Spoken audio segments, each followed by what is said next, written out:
Friends, welcome back to my YouTube channel Vinoli life ಕೋಟೆನಾಡು ಚಿತ್ರದುರ್ಗ. ನಾನು ನಿಮ್ಮ ಮನೆ ಮಗಳು ಪವಿತ್ರ. ನಾವಂತೂ ಚೆನ್ನಾಗಿದ್ದೀನಿ, ನೀವು ಚೆನ್ನಾಗಿದ್ದೀರಾ ಅಂದ್ಕೊಂಡು ಇವತ್ತಿನ ಬ್ಲಾಗ್ ಸ್ಟಾರ್ಟ್ ಮಾಡೋಣ. ಇವತ್ತು ಬಂದು ಸ್ವಲ್ಪ ಲೇಟಾಗಿ ಎದ್ದಿರೋದ್ರಿಂದ ಟೀಗೆ ಹಾಲು ಬೇರೆ ಹೊಡೆದೋಗಿತ್ತು, ಹಂಗಾಗಿ ರಾಗಿ ಗಂಜಿ ಮಾಡ್ಕೊತಾ ಇದ್ದೀನಿ. ಮೊದಲಾದರೆ ಡೈಲಿ ರಾಗಿ ಗಂಜಿನೇ ಕುಡಿತಿದ್ವಿ, ಸ್ವಲ್ಪ ದಿನ ಬಿಟ್ಬಿಟ್ಟಿದೆ. ಇವತ್ತು ಕೂಡ ಬಂದು ರಾಗಿ ಗಂಜಿ ಮಾಡ್ಕೊತಾ ಇದ್ದೀನಿ.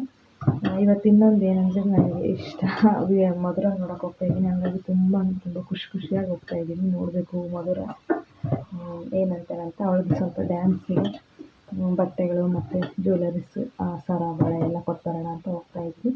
ಹಾಗೆ ತುಂಬ ದಿನಗಳಾಗಿತ್ತಲ್ಲ ನೋಡ್ಕೊಂಬರೋಣ ಅಂತ. ಹಿಂದೆ ಒಂದಿನ ತೋರಿಸಿದ್ದೀನಿ ಯಾವ ಥರ ನಾನು ರಾಗಿ ಗಂಜಿ ಮಾಡ್ಕೊಳೋದು ಅಂತ ಹೇಳ್ಬಿಟ್ಟು. ದಯವಿಟ್ಟು ಈ ವಿಡಿಯೋ ಯಾರೆಲ್ಲ ನೋಡ್ತಾ ಇದ್ದೀರಾ ಸಬ್ಸ್ಕ್ರೈಬ್ ಆಗಿಬಿಟ್ಟು ವಿಡಿಯೋ ನೋಡಿ. ಈ ವಿಡಿಯೋ ಇಷ್ಟ ಆದರೆ ಒಂದು ಲೈಕ್ ಮಾಡಿ, ನಮ್ಮಂಥ ಹೊಸ ಯೂಟ್ಯೂಬರ್ಸ್ಗೆ ಸಪೋರ್ಟ್ ಮಾಡಿ.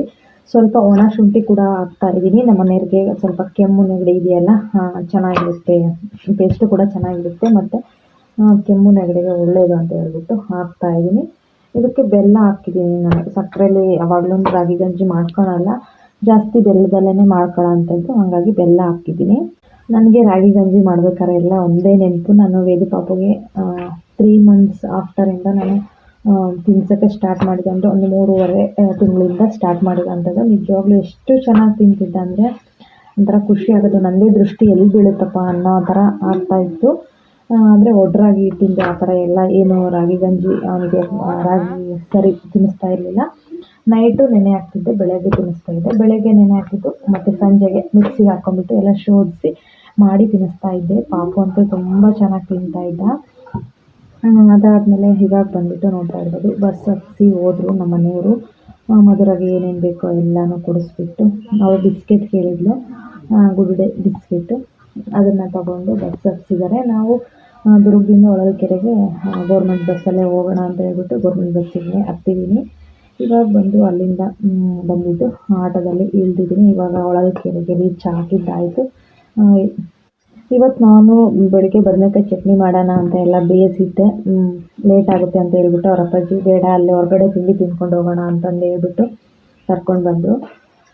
ಸ್ವಲ್ಪ ಆದ್ರೂ ಲೇಟೇ ಆಗಿಬಿಡ್ತು. ಲೇಟಾಗಿ ಎದ್ದಿರೋದ್ರಿಂದ ಇವಾಗ ಇನ್ನು ಈ ಸೀಟ್ ಆಡ್ದಲ್ಲಲ್ವ ಕುಂತಿರೋದು, ಇದು ಆಟೋ ಫುಲ್ ಆಗೋವರೆಗೂ ಅವ್ರು ಹೊರಡಲ್ಲ. ಹಂಗಾಗಿ ಕೂತ್ಕೊಂಡು ವೆಯ್ಟ್ ಮಾಡ್ತಾ ಇದ್ದೀವಿ. ಎಷ್ಟೊತ್ತಿಗೆ ಹೋಗಿ ನಾವು ಮಧುರನ್ನು ನೋಡ್ತೀವೋ ಅಂತ ಅನ್ನಿಸ್ತಾ ಇದೆ.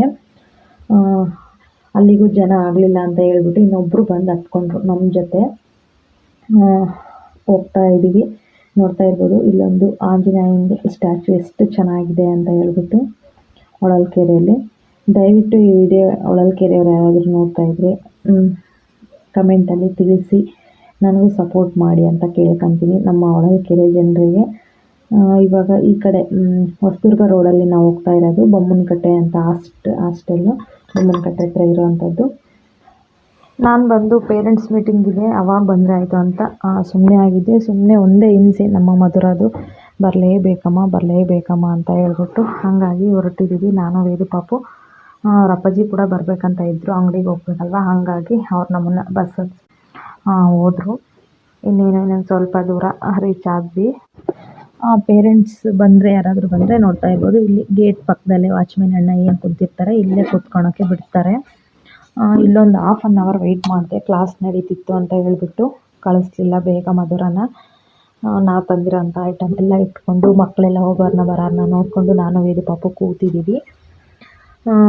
ವೇದು ಪಾಪು ಅಂತ ಎಷ್ಟೊತ್ತಿಗೆ ನನ್ನ ಮಕ್ಕಳು ನೋಡ್ತೀನೋ ಅಂತ ಕಾಯ್ತಾ ಇದ್ದಾನೆ. ಈ ಹುಡುಗಿ ಬಂದುಬಿಟ್ಟು ನೋಡ್ತಾ ಇರ್ಬೋದು 8th standard ಅಂತೆ. ನಮ್ಮ ಮಧುರ ಗೊತ್ತು ಅಂತ ಹೇಳಿದ್ಲು.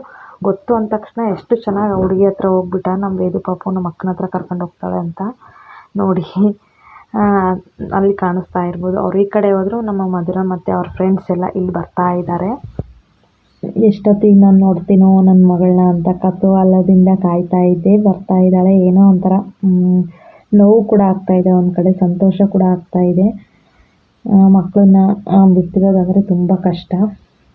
ಅದರಲ್ಲೂ ನಮ್ಮ ಮಧುರ ಅಂತ ಮಗಳನ್ನ ಬಿಟ್ಟಿರೋದಂದ್ರೆ ಇನ್ನೂ ಕಷ್ಟ. ಯಾಕಂದರೆ ನಿಜವಾಗ್ಲೂ ನನ್ನೊಂದು ತಾಯಿ ಥರ ನೋಡ್ಕೊಂಡಿದ್ದಾಳೆ ವೇದು ಪಾಪು ಡೆಲಿವರಿ ಟೈಮಲ್ಲಿ. ಮತ್ತು ಮಕ್ಕಳು ಕೂಡ ಎಷ್ಟು ಚೆನ್ನಾಗಿ ಬರ್ತಾಯಿದ್ದಾರೆ. ಯಾಕಂದರೆ ಅವ್ರ ಪೇರೆಂಟ್ಸ್ಗೆಲ್ಲ ಫೋನ್ ಮಾಡಬೇಕಲ್ಲ. ನಾನು ಹೆಂಗೆ ಬಂದಿದ್ದೀನೋ ಅದೇ ಥರ ಬೇರೆ ಯಾರಾದರೂ ಬಂದರೆ ನಮ್ಮ ಮಧುರನೂ ಕೂಡ ಹಿಂಗೆ ಕಾಯ್ತಾ ಇರ್ತಾಳೆ ಫೋನಿಗೋಸ್ಕರ. ಮಕ್ಕಳು ಅವ್ರ ತಂದೆ ತಾಯಿಗೆ ಫೋನ್ ಮಾಡಬೇಕಲ್ಲ, ಹಾಗಾಗಿ ಅವ್ರ ಫ್ರೆಂಡ್ಸ್ ಎಲ್ಲ ಬರ್ತಾ ಇದ್ದಾರೆ. ಎಲ್ಲರೂ ಚೆನ್ನಾಗಿದ್ದೀರಾ ಅಂತ ಕೇಳ್ತಾ ಇದ್ದೀನಿ. ಎಲ್ಲರೂ ಇವಳು ಕ್ಲಾಸ್ಮೇಟೇ, ಇವಾಗ ಏನು ಬರ್ತಾ ಇದ್ದಾರೆ ಇವರೆಲ್ಲ. ವೇದು ಪಾಪ ಅಂತ ಎಷ್ಟು ಚೆನ್ನಾಗಿ ಅವ್ರ ಜೊತೆ ಕ್ಲೋಸಾಗಿ ಮಾತಾಡ್ತಾ ಇದ್ದಾನೆ, ಆಟ ಆಡ್ತಾ ಇದ್ದಾನೆ. ಇವಾಗ ಬಂದ್ಬಿಟ್ಟು ಹಾಸ್ಟೆಲ್ ಹತ್ರ ಬಂದ್ವಿ ನಾವು. ಮಧುರನ್ಗೆ ಎಲ್ಲ ಡ್ರೆಸ್ಸು ಅದನ್ನೆಲ್ಲ ತೋರಿಸ್ತಾ ಇದ್ದಾಳೆ ಫ್ರೆಂಡ್ಸಿಗೆಲ್ಲ. ನಮ್ಮಮ್ಮ ಈ ಥರ ತಂದಿದ್ದು. ನಮ್ಮ ವೇದು ಪಾಪುಗಂತೂ ಅವ್ನ ಖುಷಿ ಬಾರವೇ ಇಲ್ಲ, ಆ ಥರ ಆಗ್ಬಿಟ್ಟಿದ್ದಾನೆ. ನೋಡ್ತಾ ಇರ್ಬೋದು, ಅವಳು ಬೆಡ್ ಇದು, ನಾನು ಇಲ್ಲಿ ಕೂತ್ಕೊಂತೀನಕ್ಕ ಅಂತ ಹೇಳ್ತಾ ಇದ್ದಾನೆ. ಬೆಡ್ಶೀಟ್ ಎಲ್ಲ ಬಿಟ್ಟಿರ್ತಾರೆ, ಯಾಕಂದರೆ ಮಲ್ಕೊಳ್ಳುವಾಗ ಹಾಸ್ಕೊತಾರಂತೆ. ನಾನು ಯಾಕೆ ಬೆಡ್ಶೀಟ್ ಎಲ್ಲ ಎಲ್ಲಿದೆ ಅಂತ ಕೇಳಿದೆ. ಆ ಕಡೆ ಎತ್ತಿಟ್ಟಿದ್ದಾರೆ. ನೋಡ್ತಾ ಇರ್ಬೋದು ಎಷ್ಟು ಚೆನ್ನಾಗಿ ಇದ್ದಾವೆ ಮಕ್ಕಳು ಇರೋವಂಥ ಜಾಗ ಅಂತ ಹೇಳ್ಬಿಟ್ಟು.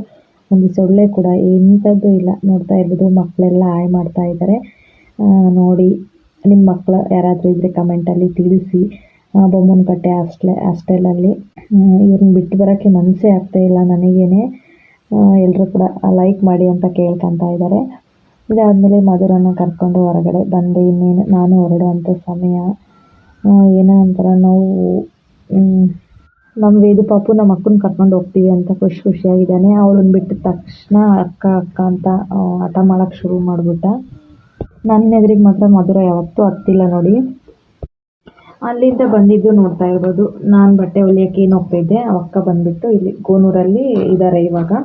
ಹಂಗಾಗಿ ಕರೆದಿದ್ರು ಅರಿಶಿನ ಕುಂಕುಮಕ್ಕೆ ಅಂತ ಹೇಳ್ಬಿಟ್ಟು. ಇವತ್ತು ಈ ಮನೆಗೆ ಶಿಫ್ಟ್ ಆಗಿದ್ದಾರೆ, ಅದಕ್ಕೆ ಅರಿಶಿನ ಕುಂಕುಮ ಇಸ್ಕೊಳ್ಳೋಣ ಅಂತ ಬಂದೆ. ಇನ್ನೇನು ಅದೇ ರೋಡಲ್ಲೇ ಅಲ್ವಾ ನಾವು ಹೋಗೋದು ಅಂತ ಹೇಳ್ಬಿಟ್ಟು ತುಂಬ ಒತ್ತಾಯದಿಂದ ಕರೆದಿದ್ರು. ನಮ್ಮ ಅಕ್ಕ ಬಂದುಬಿಟ್ಟು ನೀನು ಹೆಣ್ಮಗಳಾಗಬೇಕು, ಬರಲೇಬೇಕು ಅಂತ ಹೇಳ್ಬಿಟ್ಟು. ನೋಡ್ತಾ ಇರ್ಬೋದು, ಬ್ಲೌಸ್ ಪೀಸು, ಎಲೆ ಅಡಿಕೆ ಎಲ್ಲನೂ ರೆಡಿ ಮಾಡಿಕೊಂಡು ಕೂತಿದ್ದಾರೆ ಪಾಪ. ಇವ್ರ ಮನೆಗೆ ಬಂದ ತಕ್ಷಣ ಅದಾದಮೇಲೆ ಇಲ್ಲಿ ನಮ್ಮ ರಿಲೇಷನ್ಸು ಕೂಡ ಇದ್ದರು, ಅವ್ರ ಮನೆಗೂ ಕೂಡ ಹೋಗಿ ಬಂದ್ವಿ ನಾವು. ಇವ್ರದ್ದು ಸ್ವಂತ ಊರು ಬಂದುಬಿಟ್ಟು ಇದೇನೆ, ಗೋನೂರೇನೆ. ಹಾಗಾಗಿ ಅವ್ರು ಇಲ್ಲೇ ಮನೆ ಕಟ್ಕೊಂಡು ಇಲ್ಲೇ ಇರಬೇಕು ಅಂತ ಹೇಳ್ಬಿಟ್ಟು ಇವಾಗ ಒಂದು ಬಾಡಿಗೆ ಮನೆಗೆ ಬಂದಿದ್ದಾರೆ. ಆದಷ್ಟು ಬೇಗ ಅವ್ರ ಆಸೆ ನೆರವೇರಲಿ ಪಾಪ. ತುಂಬ ಆಸೆ ಇಟ್ಕೊಂಡಿದ್ದಾರೆ ಸ್ವಂತ ಮನೆ ಕಟ್ಟಬೇಕು ಅಂತ ಹೇಳಿ. ಈ ಅಕ್ಕ ಬಂದುಬಿಟ್ಟು ಅವ್ರ ಕಷ್ಟ ಸುಖಗಳನ್ನೆಲ್ಲ ಶೇರ್ ಮಾಡ್ಕೊತಾರೆ. ನನ್ನ ಕಷ್ಟ ಸುಖಗಳನ್ನೆಲ್ಲ ಶೇರ್ ಮಾಡ್ಕೊತೀನಿ. ಒಂಥರ ಕ್ಲೋಸ್ ಫ್ರೆಂಡ್ ಥರನೇ ಅಂತ ಹೇಳ್ಬೋದು. ತುಂಬ ಚೆನ್ನಾಗಿ ಟ್ರೀಟ್ ಮಾಡಿದ್ರು ಮನೆಗೆ ಹೋದಾಗ. ಮತ್ತು ನಾನು ಬಟ್ಟೆ ಹೊಲಿಯೋಕ್ಕೆ ಹೋಗುವಾಗಲೂ ಅಷ್ಟೇ ತುಂಬ ಚೆನ್ನಾಗಿ ಸಪೋರ್ಟ್ ಮಾಡ್ತಾಯಿದ್ರು. ನಡ್ಕೊಂಡು ಹೋಗ್ತೀಯಾ, ಚಿಕ್ಕ ಪಾಪನ ಬಿಟ್ಟು ಬರ್ತೀಯಾ ಅಂತ ಹೇಳ್ಬಿಟ್ಟು. ತುಂಬ ಒಳ್ಳೆ ಮನಸ್ಸು ಅಂತ ಹೇಳ್ಬೋದು ಅಕ್ಕಂದು. ನೋಡ್ತಾ ಇರ್ಬೋದು, ಇವ್ರು ಬಂದುಬಿಟ್ಟು ಮೇಲ್ಗಡೆ ಇರೋವಂಥದ್ದು. ವೇದು ಪಾಪು ಎಲ್ಲಿ ಹೋಗ್ಬಿಡ್ತಾನೋ ಅನ್ನೋದೊಂದು ಭಯ ನನಗೆ. ಪಾಪ ಅಕ್ಕನೂ ಅಷ್ಟೇ ತುಂಬ ಕೇರಾಗಿ ನೋಡ್ಕೊತಾರೆ. ಚಿಕ್ಕ ಮಕ್ಕಳು ಅಂದರೆ ತುಂಬ ಇಷ್ಟ. ದೇವರು ಆರೋಗ್ಯ ಆಯುಷ್ಯ ಕೊಟ್ಟು ಇದನ್ನ ಕಾಪಾಡಲಿ, ಆದಷ್ಟು ಬೇಗ ಒಂದು ಮಗುನೂ ಕೊಡಲಿ ಅಂತ ನಾನು ಕೇಳ್ಕೊತೀನಿ. ಅದಕ್ಕೋಸ್ಕರ ಅಕ್ಕ ತುಂಬ ಹಾಸ್ಪಿಟ್ಲಿಗೆಲ್ಲ ಹೋಗಿದ್ದಾರೆ ಪಾಪ, ಇನ್ನೂ ಮಕ್ಕಳಾಗಿಲ್ಲ. ವೇದು ಪಾಪನಂತೂ ತುಂಬ ಇಷ್ಟಪಡ್ತಾರೆ. ಇದಾಗಿತ್ತು ಫ್ರೆಂಡ್ಸ್ ಇವತ್ತಿನ ವಿಡಿಯೋ. ಈ ವಿಡಿಯೋ ಇಷ್ಟ ಆದರೆ ಲೈಕ್ ಮಾಡಿ, ಸಬ್ಸ್ಕ್ರೈಬ್ ಆಗಿಬಿಟ್ಟು ವಿಡಿಯೋ ನೋಡಿ. Thank you for watching. ನೋಡಿ, ನಾನು ಸ್ಲಿಪ್ಪರ್ ಹಾಕ್ತೀನಿ ಅಂದರೆ ಅವರೇ ಹಾಕ್ತಾ ಇದ್ದಾರೆ.